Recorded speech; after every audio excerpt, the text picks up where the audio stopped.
Major कलसी परिवार में आइए आपका स्वागत है। मैं करंट अफेयर की क्लास लेकर आशुतोष मिश्रा। आइए देखते हैं आज हम कौन कौन से टॉपिक पर बात करेंगे। सबसे पहले तो हम काटसा पे बात करेंगे, उसके बाद हम द्रौपदी मुर्मू से आप लोग परिचित हो ही गए हैं होंगे जैसा कि मुझे उम्मीद है। उसके बाद दिनेश, उनके बारे में बात करेंगे। रेनिल विक्रमसिंघे, उनके बारे में बात करेंगे। राजस्थान लोक अदालत जो स्थापित की गई है उसके बारे में बात करेंगे। और उसके बाद जो 2025 का वर्ल्ड एथलेटिक्स होने वाला है यूएई में, उसके बारे में बात करेंगे।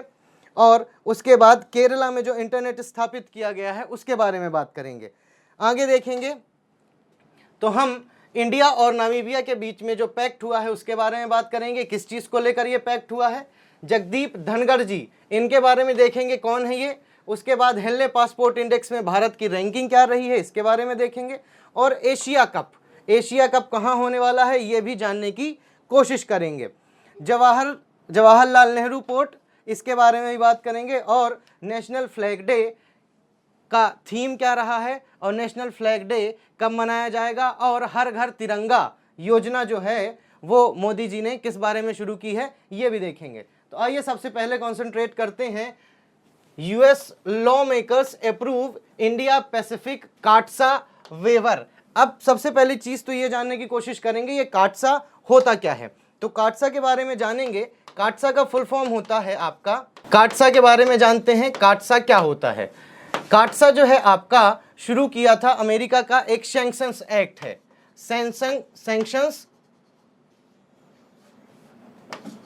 सैंक्शंस एक्ट है, यानी इन्होंने ये शुरू किया था 3 देशों पर सैंक्शंस लगाने के लिए। तो इसका फुल फॉर्म अगर मैं देखूं तो आपका ये फुल फॉर्म होता है काउंटरिंग अमेरिकाज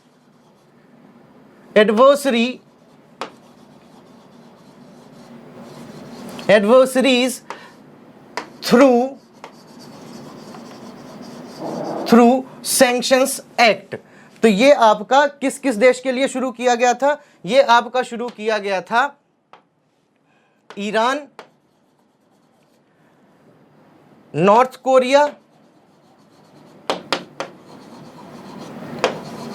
कोरिया और आपका रशिया के लिए। यानी इनसे कोई भी देश अगर ट्रेड करेगा तो वो अमेरिका अपना दुश्मन समझेगा या उसके साथ अमेरिका ट्रेड करना बंद कर देगा। तो यहाँ पर हम खरीद रहे हैं, यहाँ पर रशिया से हम खरीद रहे हैं S-400 की डील हमारी होने वाली है, ठीक है। तो इसके लिए हमारे ये रिप्रेजेंटेटिव हैं जिनका नाम है R.O. खन्ना। क्या नाम है बच्चों? R.O. खन्ना। R.O. इनका पूरा नाम अगर देखें तो इनका नाम है रोहित खन्ना। ये इंडियन अमेरिकन रिप्रेजेंटेटिव हैं। कहाँ पे रिप्रेजेंटेटिव हैं ये आपकी बच्चों अमेरिका की कांग्रेस में ये मेंबर हैं, ठीक है, हाउस ऑफ रिप्रेजेंटेटिव में। तो इन्होंने बोला, क्या बोला? इन्होंने बोला कि हमको ये फ्री मिलना चाहिए, यानी इस पे हमें वेवर मिलना चाहिए, इस पे हमें छूट मिलनी चाहिए। क्यों छूट मिलनी चाहिए बच्चों? क्योंकि चाइना एक बहुत ही एग्रेसिव पॉलिसी लेकर रह रहा है, और एग्रेसिव पॉलिसी लेकर रह रहा है तो हम भी कुछ ऐसा करें, हम भी अपने को क्या करें, सेफ करें। तो हम इसलिए रशिया से S-400 एक मिसाइल डिफेंस सिस्टम है वो हम खरीद कर रखेंगे उससे, ठीक है। किसको काउंटर करने के लिए? हम काउंटर करने के लिए चाइना को रखेंगे। आइए नेक्स्ट देखते हैं। नेक्स्ट क्या है? नेक्स्ट, ये चेहरा तो आप भूल ही नहीं सकते, ये चेहरा है द्रौपदी मुर्मू जी का, जो आपकी नेक्स्ट प्रेसिडेंट ऑफ इंडिया बनी है। ये पहली भारत की आदिवासी महिला बनी है। और मेन चीज जो एग्जाम में आप कह सकता है वो 15 नंबर की प्रेसिडेंट है। कौन से नंबर की प्रेसिडेंट है बच्चों? 15 नंबर की ये प्रेसिडेंट बनी है। जैसा कि आप स्लाइड पे देख सकते हो 15 नंबर की राष्ट्रपति हैं। ये उड़ीसा से हैं और उड़ीसा के उपबेड़ा गांव और मयूरभंज जिला, ये यहां से निकलने वाली पहली राज्यपाल और यहां से निकलने वाली ये पहली राष्ट्रपति भी हैं। क्लियर बच्चों? और ये सांथली कम्युनिटी से हैं। संथाली कम्युनिटी से हैं। संथाली एक आपकी 8वीं अनुसूची में भाषा भी है। क्लियर बच्चों? चलो आगे देखते हैं। रामनाथ कोविंद के बाद ये राष्ट्रपति बनी है और भारत की दूसरी महिला राष्ट्रपति हैं। और पहली महिला कौन थी? पहली महिला राष्ट्रपति अगर देखें तो पहली महिला राष्ट्रपति थी आपकी प्रतिभा देवी सिंह पाटिल। कौन थी बच्चों? पहली आपकी थी फर्स्ट थी आपकी प्रतिभा देवी सिंह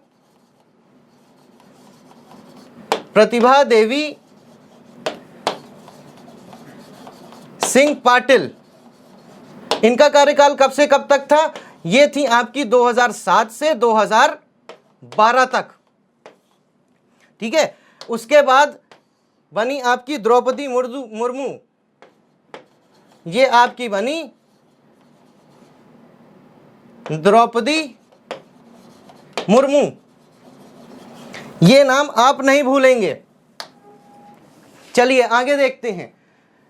दिनेश गुदावर्धन और आपके रेनिल विक्रमसिंघे, ये दो नाम भी आप नहीं भूलेंगे, क्योंकि आप श्रीलंका का क्राइसिस नहीं भूल सकते हैं। श्रीलंका में जो हालत है, पेट्रोल वहां पे 4 से 500 रुपए से ज्यादा का हो गया है, 400 से 500 से ज्यादा हो गया है। उसके अलावा यहां पर ना तो खाने की कोई ठिकाना है, ना तो पीने का ठिकाना है। पूरे तरीके से अराजकता फैली हुई है। और इस अराजकता के बीच में आपके जो राष्ट्रपति थे श्रीलंका के, वो कहां चले गए हैं? मालदीव्स में भाग खड़े हुए हैं, गोटाबया राजपक्षे। और गोटाबया राजपक्षे की जगह पे यहां पे प्रेसिडेंट इलेक्ट हुए हैं रेनिल विक्रमसिंघे, या रेनिल विक्रमसिंघे भी इनको कहीं कहीं पे कहा जाता है। और जो दूसरे आपके प्राइम मिनिस्टर हैं, जैसे ही वो प्रेसिडेंट बने हैं वैसे ही उन्होंने दिनेश गुदावर्धन को प्राइम मिनिस्टर अपॉइंट किया है। फर्स्ट डे काम उन्होंने यही किया है। तो दो नाम आपको याद रखना है। पहला नाम याद रखना है आपको रेनिल विक्रमसिंघे। पहला नाम, अगर श्रीलंका की बात करूं तो पहला नाम आपको याद रखना है रेनिल विक्रमसिंघे,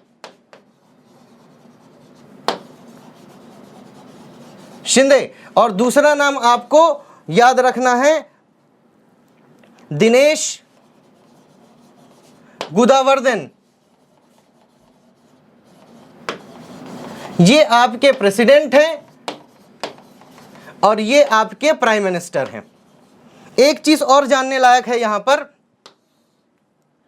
वो ये है कि श्रीलंका जो है, श्रीलंका में जब प्रेसिडेंट की पोजीशन खाली हो जाती है तो उसकी जगह पे प्राइम मिनिस्टर उसकी जगह पर बैठ जाता है, यानी कार्यवाहक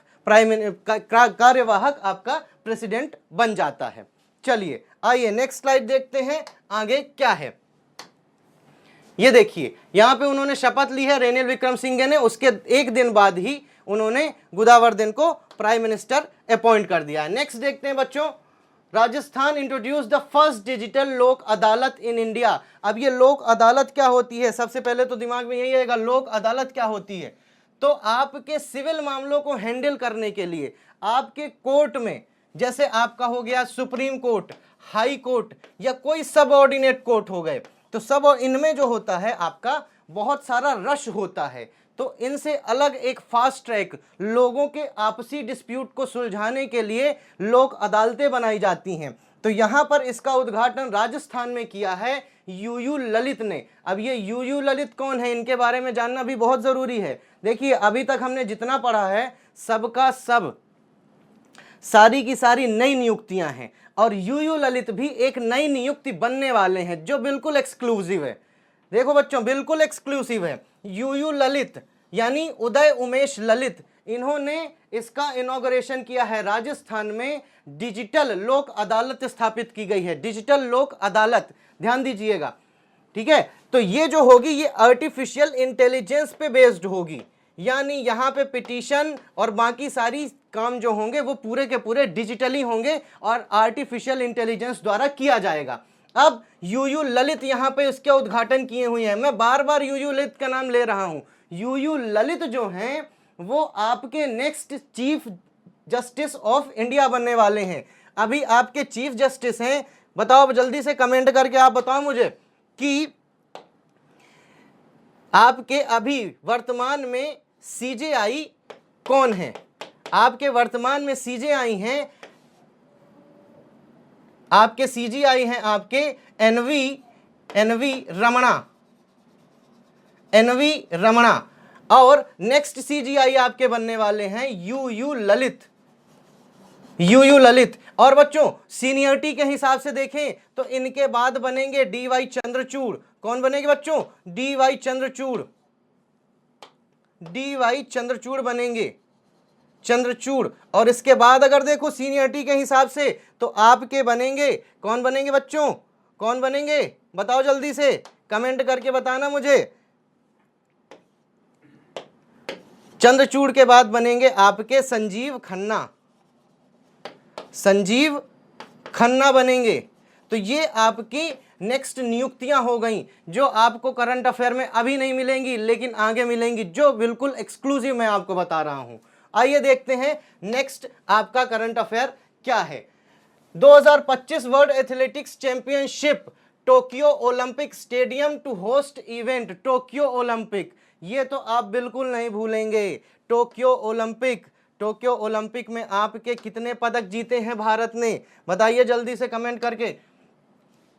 टोक्यो ओलंपिक में अगर हम देखें तो टोक्यो ओलंपिक में हमने 124 जीते हैं। 124 कहने का मतलब एक आपका गोल्ड है, एक सिल्वर है और एक आपका ब्रॉन्ज है।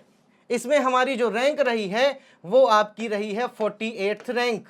और अगर हम देखें तो इसी में हमने पैरा ओलंपिक में कितने जीते हैं? तो हम जीते हैं 586 पदक नहीं, ये एक कोड है 586, यानी 5 हमने जीते हैं गोल्ड, 8 जीते हैं हमने सिल्वर और 6 जीते हैं हमने ब्रोंज। तो ये नहीं भूलना है। और यहां से एक जो क्वेश्चन आता है वो है ये कि टोक्यो ओलंपिक और पैरा ओलंपिक का शुभांकर क्या था? शुभांकर दो चीजें हैं, पहला है शुभांकर, हिंदी में शुभांकर कहा जाता है और इंग्लिश में मैस्कॉट कहा जाता है। तो मैस्कॉट कौन था? मैस्कॉट आपका इसमें था, पैरा ओलंपिक और ओलंपिक का दोनों अलग था। ओलंपिक का था आपका, क्या नाम था? कमेंट करके बताइए मुझे क्या था। एक था आपका सोमैती और दूसरा आपका क्या था? मुझे कमेंट करके जरूर बताइएगा। और एक चीज और आपका जो बीजिंग में विंटर ओलंपिक हुआ है उसका शुभांकर क्या रहा है और उसमें भारत ने कितने पदक जीते हैं? तो ये टोक्यो ओलंपिक में वर्ल्ड एथलेटिक्स काउंसिल ने ये निर्णय लिया है कि अब यहां पर वर्ल्ड एथलेटिक्स चैंपियनशिप होगी। कहां पे? उसी स्टेडियम में जहां पर टोक्यो ओलंपिक हुआ था। जापान की अगर बात करें तो जापान की राजधानी है आपकी कौन सी? जापान की राजधानी है टोक्यो और यहाँ का सबसे बड़ा शहर है। एक चीज और, जापान किन द्वीपों से मिलकर बना है? कौन 5 से द्वीप हैं उनके भी नाम कमेंट में जरूर करके बताइएगा। ये क्वेश्चन मैं आपके लिए छोड़ के जा रहा हूं। चलिए नेक्स्ट देखते हैं। Kerala become first state to have own internet service. Kerala government ने लोगों को इंटरनेट, आज के टाइम पे सब कुछ डिजिटलाइज हो रहा है और इस डिजिटलाइजेशन में इंटरनेट का बहुत बड़ा रोल है। तो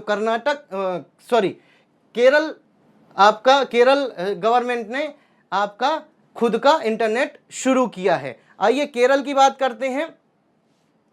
तो केरल की जो कैपिटल है आपकी, वो है आपकी, केरल की कैपिटल है तिरुवनंतपुरम। केरल की अगर बात करें तो वो आपकी कैपिटल है तिरुवनंतपुरम।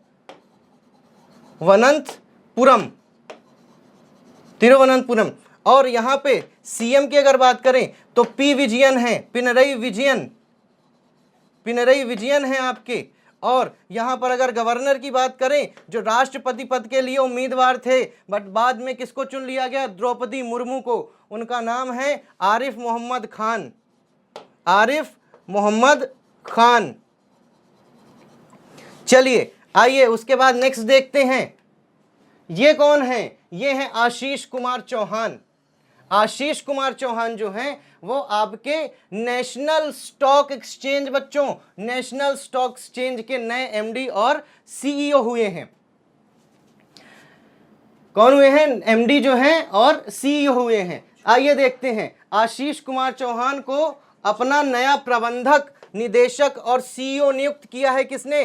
नेशनल स्टॉक एक्सचेंज में। अब मेन चीज ये है, नेशनल स्टॉक एक्सचेंज क्या होता है, ये जब हम नहीं जानेंगे तो क्या जानेंगे, कौन है ये? तो आइए जानते हैं एनएसई क्या होता है। एनएसई का फुल फॉर्म जैसा कि लिखा ही हुआ है, national stock exchange. Stock exchange, national stock exchange जो है वो ट्रेडिंग का एक जरिया है, यानी एक अथॉरिटी है जो ट्रेड का माध्यम है, ट्रेडिंग की अथॉरिटी है। एनएसई के जैसे ही है आपका बीएसई, जिसको कहा जाता है Bombay stock exchange. Bombay stock exchange. अब इसका एक इंडेक्स होता है जिसको देखकर लोग ट्रेडिंग करते हैं, उस इंडेक्स को कहा जाता है निफ्टी। और बीएसई का एक इंडेक्स होता है जिसको कहा जाता है सेंसेक्स कहा जाता है। निफ्टी में आपकी 50 कंपनियां जो लिस्टेड होती हैं उनको देखा जाता है और उनका जो आंकड़ा निकाला जाता है उसके बेसिस पे निफ्टी बनाया जाता है। और सेंसेक्स जो है, सेंसेक्स जो होता है आपका, वो आपके लगभग 30 कंपनीज को लेकर और उनका आंकड़ा निकालकर, अगर वो ग्रोथ कर रही हैं इसका मतलब है सेंसेक्स हाई है, यानी बॉम्बे स्टॉक एक्सचेंज ऊपर चल रहा है। क्लियर है बच्चों? चलो, तो यहां पर इसके नया अपॉइंटमेंट हुआ है यहाँ पे, और इसके जो हैं एमडी और सीईओ बने हैं आशीष कुमार चौहान। एक चीज और, बॉम्बे स्टॉक एक्सचेंज महाराष्ट्र में है, महाराष्ट्र के मुंबई शहर में है, और नेशनल स्टॉक एक्सचेंज जो है वो भी आपके महाराष्ट्र के मुंबई शहर में है। लेकिन एक चीज और है, बॉम्बे स्टॉक एक्सचेंज जहां पर है उसको कहा जाता है दलाल स्ट्रीट, क्योंकि पहले यहाँ पे जो ब्रोकरिंग के लिए लोग खड़े होते थे उनको दलाल कहा जाता था, और वहाँ पे लोग पहले इंटरनेट के माध्यम होता नहीं था, तो इंटरनेट का माध्यम जब हुआ नहीं करता तो लोग वहाँ पे खड़े होके ट्रेडिंग किया करते थे, इसलिए उसको दलाल स्ट्रीट कहा जाने लगा। आइए देखते हैं अपना नेक्स्ट करंट अफेयर क्या है। वो है इंडिया एंड नामीबिया। इंडिया और नामीबिया ने साथ मिलकर साइन किया है। क्या साइन किया है बच्चों? एक एमओयू साइन किया है, एमओयू। ये कौन है? ये नामीबिया की वाइस प्राइम मिनिस्टर हैं, और ये हमारे भूपेंद्र यादव हैं जो पर्यावरण मंत्री हैं। इन दोनों ने मिलकर क्या किया है? इन दोनों ने मिलकर वन्य जीव संरक्षण, सतत जैव विविधता उपयोग पर एक समझौता ज्ञापन किया है, उस पर हस्ताक्षर किया है, जिसके तहत ये यहाँ पर 8 चीता को लाएंगे। कितने चीता को? 8 चीता, जिनमें से 4 जो होंगे नर होंगे और 4 जो होंगे वो मादा होंगे। क्लियर है बच्चों? पहली बार यहाँ पर चीता जो है, बहुत मतलब कहना चाहिए आखिरी बार यहाँ पर चीता 1952 में छत्तीसगढ़ में देखा गया था। उसके बाद लगभग 70 साल तक हमारे देश में चीता नहीं था। आज ये बहुत दिन बाद ऐसा हो रहा है, कई वर्षों बाद हो रहा है, लगभग 70 साल बाद हमारे यहाँ पर क्या लाया जा रहा है? चीता की प्रजातियां लाई जा रही हैं। और ये कहां पर लाई जा रही हैं? ये मध्य प्रदेश के पालकूनो राष्ट्रीय उद्यान में लाए जा रहे हैं। राष्ट्रीय उद्यान पालकूनो राष्ट्रीय उद्यान में लाए जा रहे हैं। 8 चीते लाए जाएंगे, जिनमें से 4 नर और 4 मादा होंगी। और पालकूनो राष्ट्रीय उद्यान के बीच से एक नदी बहती है जिसका नाम है कूनो नदी, इसीलिए इसका नाम पालकूनो राष्ट्रीय उद्यान कहा जाता है। और ये मध्य प्रदेश में है, मध्य प्रदेश के श्योपुर जिले में। कहां पर बच्चों? श्योपुर जिले में, श्योपुर। क्लियर बच्चों? चलो आगे चलते हैं। नेक्स्ट आपका ये वेस्ट बंगाल के गवर्नर। अब देखो, राष्ट्रपति तो द्रौपदी मुर्मू बन गई, लेकिन अब उपराष्ट्रपति की भी जरूरत तो पड़ेगी। राज्यसभा का सभापति तो होगा। जो आपका उपराष्ट्रपति होता है वो राज्यसभा का एक्स ऑफिसो होता है, पदेन सभापति जिसको कहा जाता है। ठीक है, चलो, तो ये एनडीए की तरफ से, यानी नेशनल डेमोक्रेटिक अलायंस। क्लियर बच्चों? नेशनल डेमोक्रेटिक अलायंस की तरफ से ये वाइस प्रेसिडेंट के उम्मीदवार हैं। देख लें आप इनको ध्यान से, ये आपके बनने वाले हैं नेक्स्ट वाइस प्रेसिडेंट। क्लियर है? तो ये बने थे अभी तक वेस्ट बंगाल के गवर्नर, इनका नाम है जगदीप धनखड़। ठीक है, तो जगदीप धनखड़ आपके नेक्स्ट वाइस प्रेसिडेंट के उम्मीदवार एनडीए की तरफ से घोषित किए गए हैं। इसके पहले ये बंगाल के राज्यपाल थे और एनडीए की तरफ से ये उपाध्यक्ष पद के लिए उम्मीदवार के रूप में घोषित किए गए हैं। अब बच्चों, इसके पहले अभी तक आपके वेंकैया नायडू हैं, अभी तक ये 10 अगस्त को वेंकैया नायडू जो हैं आपके, वेंकैया नायडू एम वेंकैया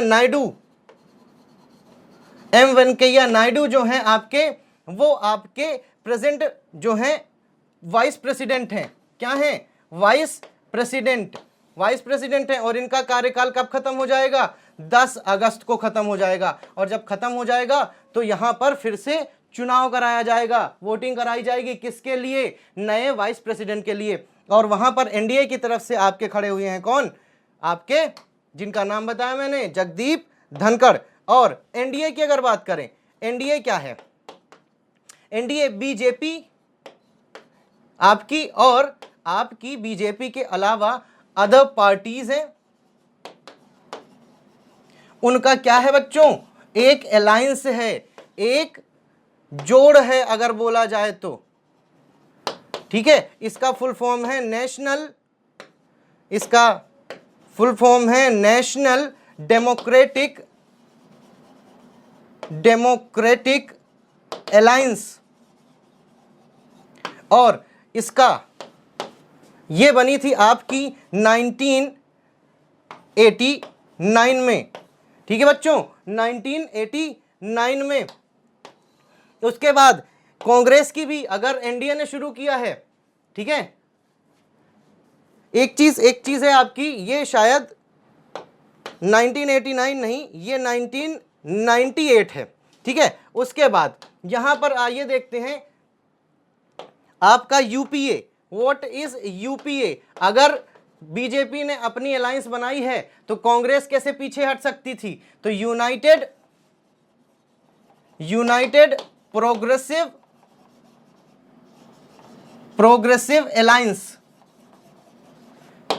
और ये बना था आपका 2004 में। तो इन्होंने अपना एक देखिए क्या है, बीजेपी और आपकी कांग्रेस पार्टी, ये पूरे देश में, पूरे राष्ट्र में पूरे तरीके से नहीं फैली हुई हैं, नेशनल पार्टी हैं, लेकिन यहां पर इनको जीतने के लिए, अपना उम्मीदवार खड़ा करने के लिए अन्य पार्टियों का सहयोग लेना पड़ता है। और इन सहयोग के लिए ये अन्य पार्टियों से करती हैं सहयोग और अपनी पार्टी को करती हैं और मजबूत। तो इसलिए बीजेपी और कांग्रेस ने अपनी अपनी पार्टी को स्थापित करने के लिए ये दो अलायंस बनाई है।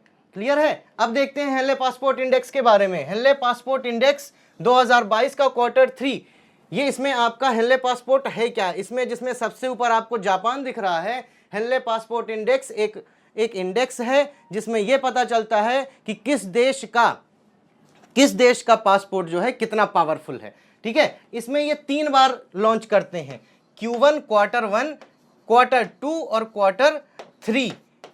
ठीक है बच्चों, ये अपना डेटा जो है इंटरनेशनल एयरपोर्ट अथॉरिटी से लेते हैं। ठीक है, और इसको जारी करता है Henley passport partners and development. ठीक है, तो ये जापान नंबर 1 में है। अब इसमें भारत की स्थिति क्या है बच्चों? देखो इसमें भारत की स्थिति क्या है? Global ranking 193 destination around the world. आप फ्री वीजा पे घूम सकते हो जापान का पासपोर्ट अगर आपके पास है तो। लेकिन इसमें सबसे नीचे है अफगानिस्तान और उसके थोड़ा सा ऊपर है ईरान। और भारत की रैंकिंग क्या है इसमें? बताइए, कमेंट करके बताइएगा मुझे, भारत की रैंकिंग क्या है? इसमें भारत की रैंकिंग है 87th, जिसमें से 60 कंट्री हम या तो वीजा फ्री घूम सकते हैं या तो कुछ कंट्रीज ऐसी हैं जिसमें हम वीजा ऑन अराइवल ले सकते हैं। ठीक है बच्चों, क्लियर है? 60 डेस्टिनेशन ऐसी है जहां पे हम वीजा फ्री और वीजा ऑन अराइवल ले सकते हैं। आइए आगे चलते हैं। UAE to host Asia cup. UAE Asia cup. जैसा कि एशिया कप पहले श्रीलंका में होने वाला था, लेकिन गोटाबया राजपक्षे के जाने के बाद यहाँ पर सरकार इनकी अस्थिर हो गई और व्यवस्थाएं सारी धरी की धरी रह गईं। तो सौरव गांगुली ने यह डिसाइड किया कि अब जो हमारा एशिया कप होगा वो फिर से वहीं होगा जहां लास्ट टाइम हुआ था। और लास्ट टाइम कहां हुआ था? यूएई में हुआ था। कब हुआ था? 2018 में। एक चीज और आप लोग कमेंट करके बताइएगा, बहुत सारे सवाल हैं, ठीक है, जिनको नेक्स्ट क्लास में अपन क्लियर करेंगे, बस आप कमेंट करके रखिएगा। तो 2018 में हुआ था। क्वेश्चन ये है मेरा आपके लिए कि पहले जो आपका एशिया कप हुआ करता था वो ओडीआई हुआ करता था, यानी 50 ओवर्स का हुआ करता था, ठीक है। और उसके बाद ये कब से T20 में परिवर्तित हुआ? ये T20 में कब से परिवर्तित हुआ? आप लोग कमेंट करके बताइएगा। तो एशिया कप जो है उसको कहां पे स्थापित किया गया है? पहले श्रीलंका में होने वाला था, अब ये यूनाइटेड अरब एमिरेट्स में होने वाला था। यूनाइटेड अरब एमिरेट्स जो है वो 7 एमिरेट्स से मिलकर बना है। इन 7 एमिरेट्स के नाम भी आप मुझे कमेंट करके बताइएगा, ठीक है। और ये शुरू होगा 27 अगस्त से 11 सितंबर तक। क्लियर है बच्चों? चलिए आगे चलते हैं। यहां पर जवाहरलाल नेहरू पोर्ट, महाराष्ट्र का Jawaharlal Nehru port first port with 100% landlord बन गया है। लैंडलॉर्ड का क्या मतलब है? लैंडलॉर्ड का मतलब है बच्चों कि यहां पर अब जितना भी पोर्ट है, जितना भी बंदरगाह है, उसको अब लीज पर दिया जाएगा, उसको प्राइवेट किया जाएगा, ठीक है बच्चों। क्लियर है बच्चों? ठीक है। बंदरगाह प्राधिकरण का मालिक है, जबकि बुनियादी ढांचे को निजी फार्मों को पट्टे पर दिया जाता है। यहां पर मालिक कौन है? मालिक है गवर्नमेंट, लेकिन पट्टे पर उनको दिया जाता है जिनको उसकी जरूरत है, प्राइवेट फर्म्स को दिया जाता है, ठीक है। यहां पर कंटेनर हैंडलिंग पोर्ट ये सबसे बड़ा है, ठीक है। लगभग 50% यहां पर कार्गो की शिप्स आती हैं। क्लियर है बच्चों? चलिए आगे चलते हैं। और national flag day celebrate across the country on 22 जुलाई। आपको जैसे पता होगा 22 जुलाई 1947 को हमने अपने संविधान में नेशनल फ्लैग को ऐड किया था। कब किया था? 22 जुलाई 1947 को किया था। और क्वेश्चन ये है कि सबसे पहला नेशनल फ्लैग किसने बनाया था? सबसे पहला नेशनल फ्लैग बनाया था आपका तिरंगा झंडा की अगर बात करें तो उसको बनाया था वीर सावरकर। और एक पर्शियन लेडी थी, पर्शियन लेडी का नाम क्या है बच्चों? भीखाजी कामा।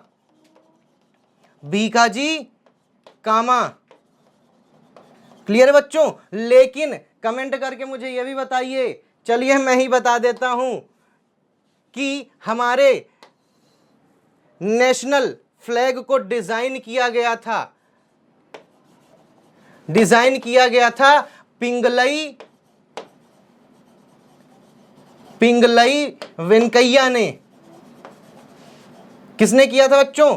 पिंगलई वेंकैया ने डिजाइन किया था। अब एक मुहिम मोदी जी भी शुरू कर रहे हैं, हर घर तिरंगा आपका अगस्त 13 से अगस्त 15 तक हर घर में प्रधानमंत्री मोदी ने अनुरोध किया गया है कि अपने देश के प्रति राष्ट्रीयता दिखाने के लिए आप हर घर में, अपने घर में तिरंगा का फहराव कीजिए, फहराइए, आप राष्ट्रीय ध्वज को फहराइए। क्लियर है बच्चों? और ये जलियांवाला बाग हत्याकांड के विरोध में नागपुर में जुलूस के दौरान पहली बार तिरंगा झंडा फहराया गया था। आज जो आप अशोक चक्र देखते हैं, पहले उस अशोक चक्र की जगह चरखा था और बाद में इसको क्या किया गया? इस पे अशोक चक्र जवाहरलाल नेहरू के कहने पर ऐड किया गया था, जिसमें आपकी 24 तीलियां हैं। क्लियर है बच्चों? चलिए नेक्स्ट आपका, बस आज के लिए, आज के करंट अफेयर के लिए इतना ही। प्यारे प्यारे कमेंट करिए और बताइए कि ये करंट अफेयर की क्लास आपको कैसी लगी। थैंक यू बच्चों।